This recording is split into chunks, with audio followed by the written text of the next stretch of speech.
And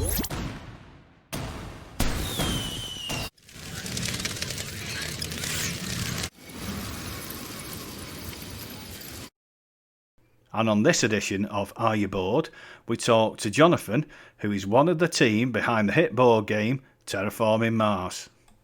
Today on the programme, we are talking to one of four brothers who run a successful board game company, and they've come out between them, they've come up with this board game that is one of the most successful board games of recent times, Terraforming Mars.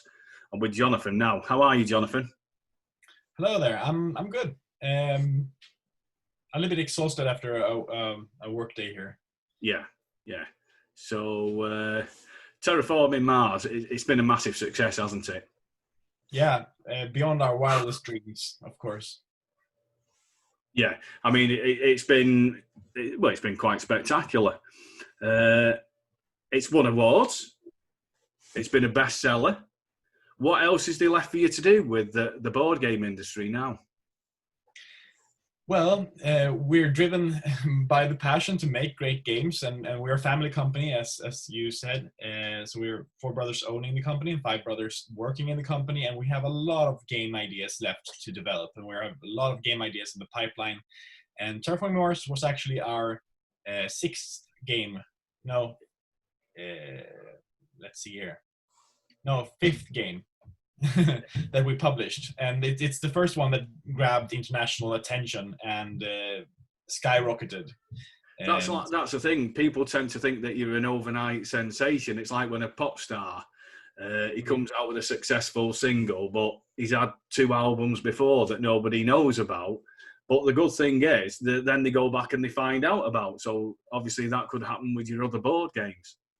Yeah, and of course we hope that we have better chances on future games, also already having people know about us. So we hope for the future as well.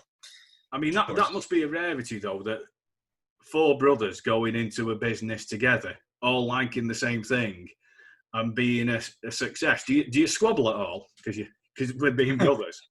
Well, I think you need some background information here, because it's not too unusual to have 2 brothers starting a company together. That's pretty usual. But 4.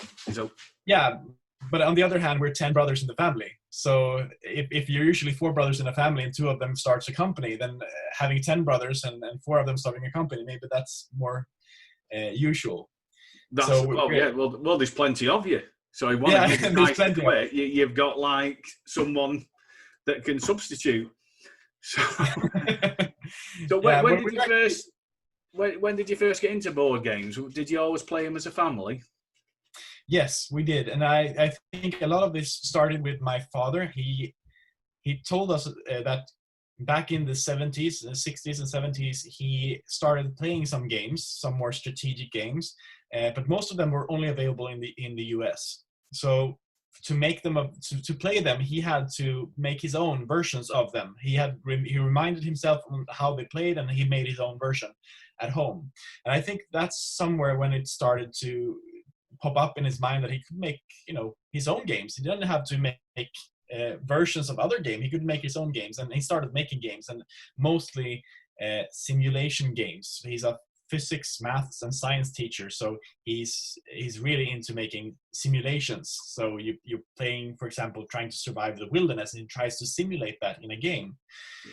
So I think that this all started with my father making games. So we grew up playing those games, and that means, of course, that for us it was natural all the way from childhood, from our smallest legs. So that's natural to make your own games and edit games.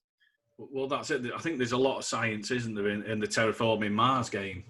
Yes, indeed. And Jacob, my brother, who came up with the idea for Terraforming Mars, he's a doctor of chemistry.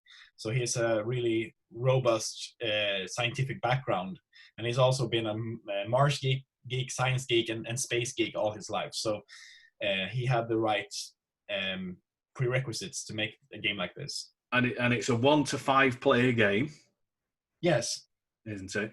So if anyone goes out and gets that, not only are they getting a good game, but they're also getting some hints if they want to go to Mars and terraform it. Mm-hmm. So, yeah, actually, we had a lot of anecdotes that are really cool. For example, we know that there was a team of astronauts going to Mars. They're supposed to go to Mars. So they're training to go to Mars, and they brought this game with them on their training. I think there was an isolation training, so they were supposed to be isolated from humanity for a certain amount of time, and they brought our game with them on that isolation. That was really cool. That's amazing, that is. So you never know when the first trip to Mars happens, your board game could be flying out there. The first board game in space. Yeah, I hope so. So that's fantastic to hear, Johnathon. Thanks for spending the time with us today and coming on to the programme. And it's been great having you on. Thank you very much. Okay. And don't forget to like and subscribe to get more great content.